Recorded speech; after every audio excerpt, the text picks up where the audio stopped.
c'est des voleurs qui dirigent vos pays. Mobutu Sese Seko était le centre de la politique de l'Occident de l'Afrique. Tous les mouvements de libération. C'est là-bas qu'on préparait la lutte. On a assassiné Lumumba, on organisait tous les mouvements qui étaient contre la libération, c'était au Zaïre. Mais quand ils n'ont pas eu besoin de lui, ils ont dit à Nero que c'est un dictateur, c'est mauvais. Et tout le monde s'est mis à dire la même chose parce qu'ils n'avaient plus besoin de lui. Les Omar Bongo, on a commencé à dire les biens mal acquis en France, mais ils ont été acquis quand? C'est dans leur banque. Les autres ont su intelligemment jouer les Senghor, les Houphouët-Boigny jusqu'à quitter la scène sans trop de vagues. On a dit à tout le monde, tous les problèmes de l'Afrique là, c'est la démocratie.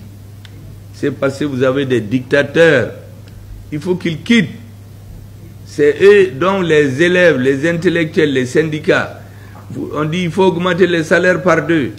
Et Radio France dit oui, d'après nos statistiques, les ressources peuvent être augmentées par 2. Donc les syndicats demandent, les intellectuels demandent, les élèves demandent. Le gouvernement, on divise ses ressources. Et Houphouët-Boigny a dit aux Occidentaux, dans 30-40 ans, les Africains ne vont pas accepter ce que vous faites. Les prix du cacao, les prix des matières premières ne seront plus fixés en Europe, mais c'est en Afrique. On va discuter d'égal à égal. Fin des années 90, les Houphouët, Mobutu est allé à l'ONU pour parler des guerres ethniques qui provoquent dans le sud de son pays. Et on organise la conférence de la Baule. On dit qu'il faut aller à la démocratie.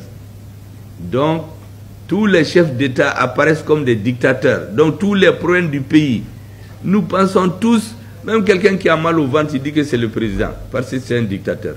Il a mal à la tête, il dit parce qu'il a un dictateur.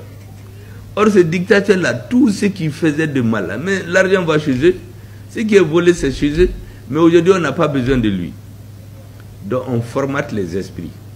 Un Malien, quand il se réveille, le matin, la première des choses, il ouvre Radio France Internationale. Nigeria, il ouvre BBC. Voice of America. La France met 600 millions d'euros. L'Angleterre près d'1 milliard d'euros. Uniquement pour les radios, pour les Africains. Comme ça, on formate depuis l'enfance. Les intellectuels, dès que tu te lèves, tu ouvres RFI, Télé, France 24, au Nigeria, CNN, on ouvre Voice of America, on ouvre BBC. Donc, au fil des années, on formate la pensée, la façon de voir le monde des Africains. On fait un temps, les gens sont formés, on nous dit que c'est la démocratie. Or, aucun de ces pays, dans l'histoire de l'humanité, aucun pays ne s'est développé à partir de la démocratie. C'est quand ils se sont développés, ils sont devenus riches, qu'on a commencé à rendre la vie plus paisible pour les hommes. Le vote même, au début, en France, c'est en 1952 que les femmes ont commencé à voter. C'est ce qui comprend le sens du vote. Un affamé qui n'a pas à manger, il meurt de faim, vous lui donnez 2 kilos de riz, mais il vote pour vous.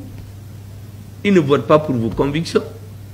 Ou bien vous voyez des leaders politiques qui font des puits dans les villages, ils font des routes, ils font des ponts. Mais en France ou aux États-Unis, est-ce que le président va faire des ponts ou des routes? Non. Un homme politique, c'est un agitateur d'idées. C'est en Afrique qu'on voit un chef de parti qui va faire un pont dans un village, il donne à manger. Mais c'est la corruption. Donc dès le bas âge, on apprend les gens. La démocratie est liée à la corruption. Tout est lié. En fait, c'est pour nous formater les cerveaux. Aucun pays, moi je l'ai dit ici à l'ambassadeur de Corée, il est venu ici, il m'a parlé un peu des 2 grands problèmes qu'ils avaient dans leur pays après la Seconde Guerre mondiale. La faim et l'accès aux technologies.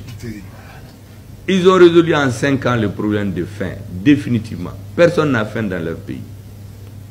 Et aujourd'hui, c'est un pays phare en nouvelles technologies. Mais tout ça, ce n'est pas sous des démocraties que c'est venu. Au début, ce n'était pas des régimes démocratiques. Un pouvoir démocratique, pour qu'un pouvoir soit légitime, il y a des conditions qu'il doit remplir. Premièrement, assurer la sécurité physique de ses citoyens. Un pouvoir qui ne peut pas assurer la sécurité de ses citoyens, il ne peut pas être légitime. Deuxièmement, assurer sa sécurité alimentaire. Un pays où les citoyens ont faim, il ne peut pas être digne. Assurer sa sécurité en l'éduquant. Quand l'homme vit, il mange bien, il est bien éduqué. Des dictateurs